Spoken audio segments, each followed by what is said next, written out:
Hello everyone, my name is Dianne, and my Dharma name is Wando Un.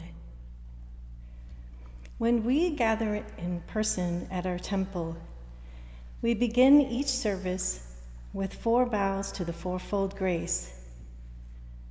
We bow in gratitude to the grace of heaven and earth. We bow to the grace of parents, the grace of fellow beings, and the grace of laws. The title of my talk today is The Grace of Heaven and Earth. To talk about this subject, it's important to clarify some words that are used by Sotaesan. Grace in Won Buddhism means beneficent. It also refers to an indispensable relationship with one another.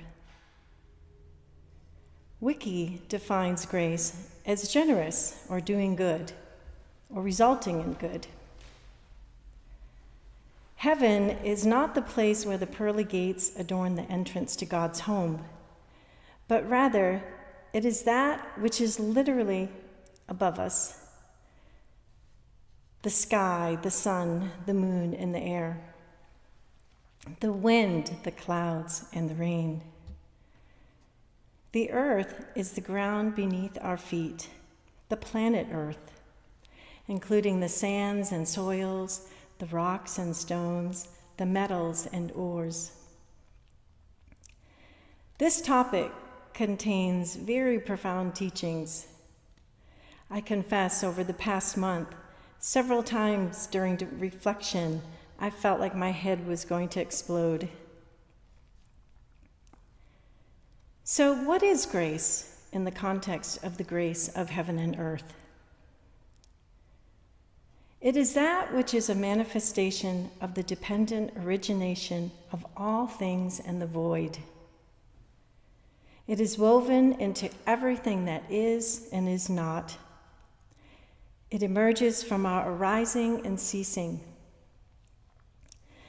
It is not good or bad. It cannot be created or destroyed. It is not earned and is ever present as our birthright. All is grace.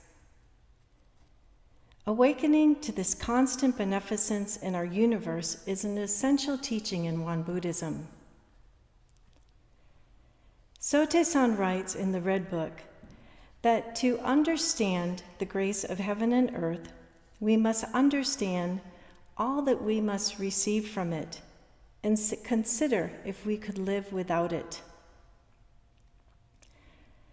Could we survive without breathing air? Could we live without our home, the earth? From above, the moon commands the movement of the tides. The sun impregnates the earth with its photons, and in doing so, bursts the entire cycle of life. Its rays illuminate what is around us, enabling us to witness and learn from the unfolding universe. The wind, clouds, and air nourish the growth of immeasurable entities on whom we depend for survival. Immersed in family, work, and the twos of managing a home and finances, I sometimes imagine I am like a fish in a fishbowl. I lack the awareness of the water that surrounds and sustains me. It is easy for me to become unconscious in my routines and unwittingly live in the illusion that I am separate from heaven and earth, self-sufficient and in control. I'm going to read a paragraph that Sotaesan wrote. In this writing, he refers to the way with a capital W several times.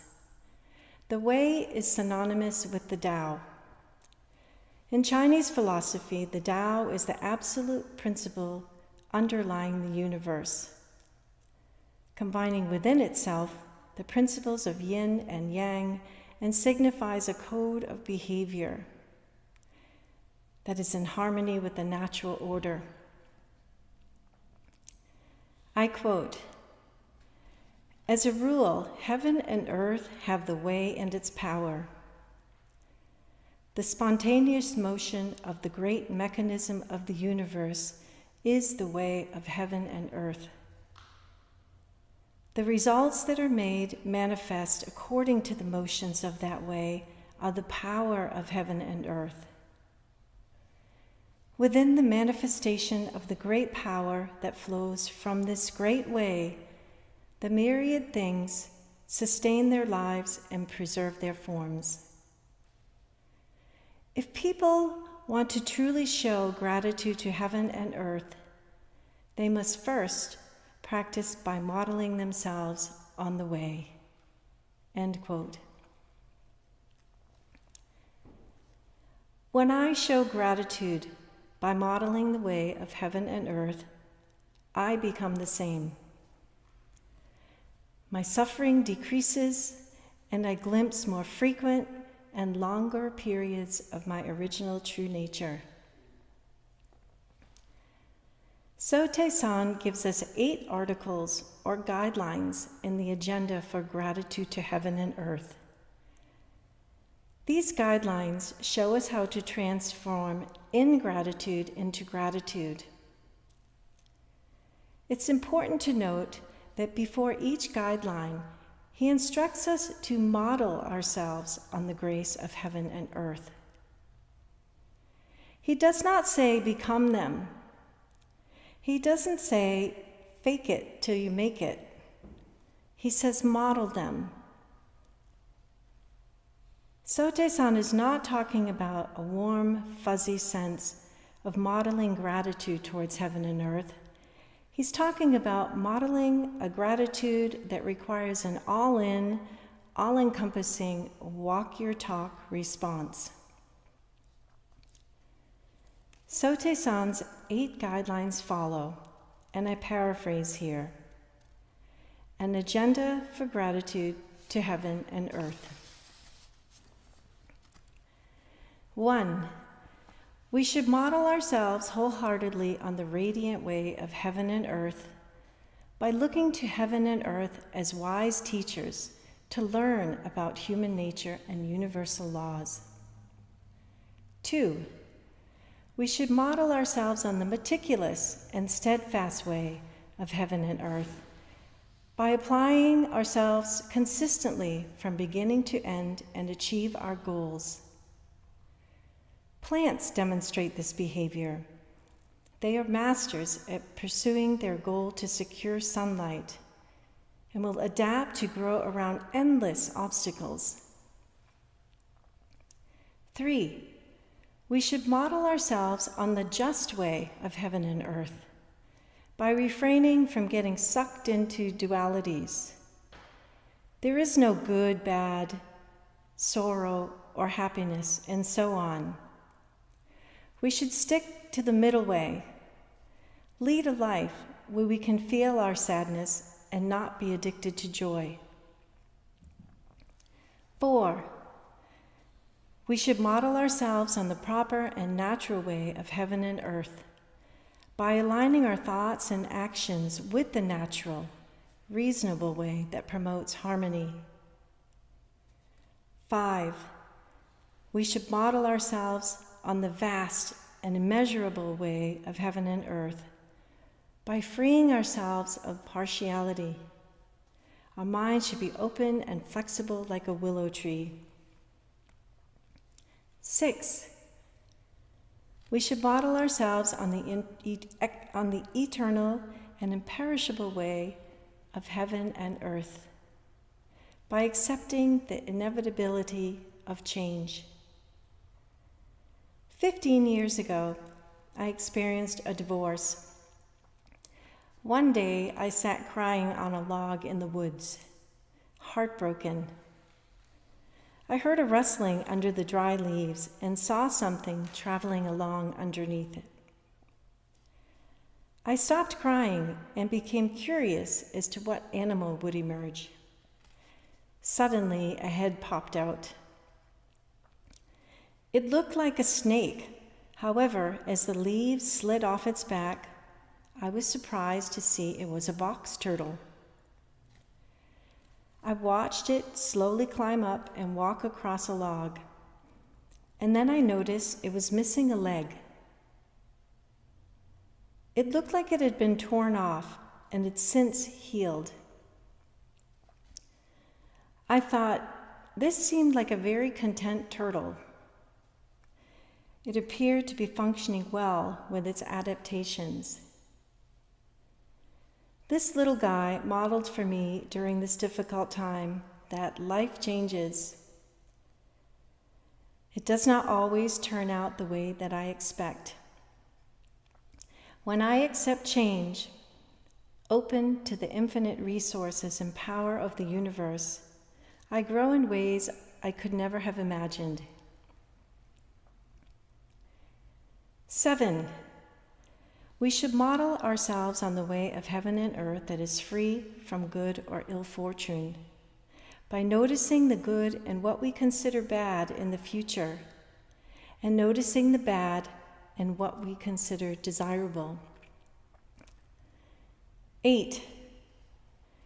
We should model ourselves on the way of heaven and earth that is free of thought and its applications, by rendering spiritual, physical, or material beneficence.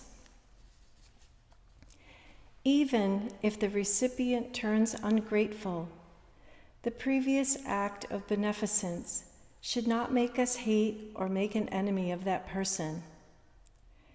Regardless of how others behave or act, we should respond with compassion. This is the most important of all the 8 guidelines.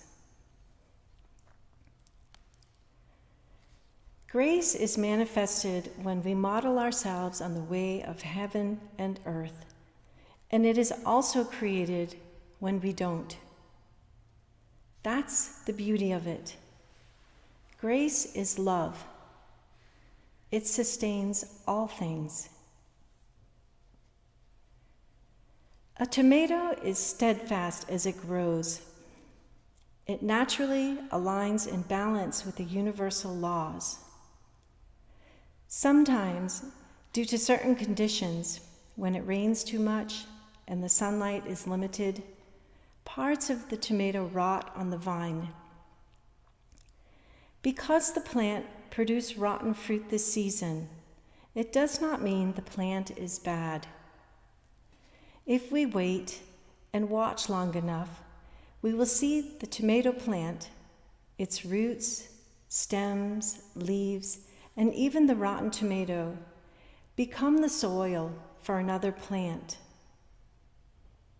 Next season, what had been the tomato plant could become an abundant crop of hot peppers. All is the grace of heaven and earth. All is beneficence. Everywhere is a Buddha. Be steadfast. Treat everything with awe and respect. Show compassion and expect nothing. What you may consider a worthless tomato plant today may become a spicy meal tomorrow.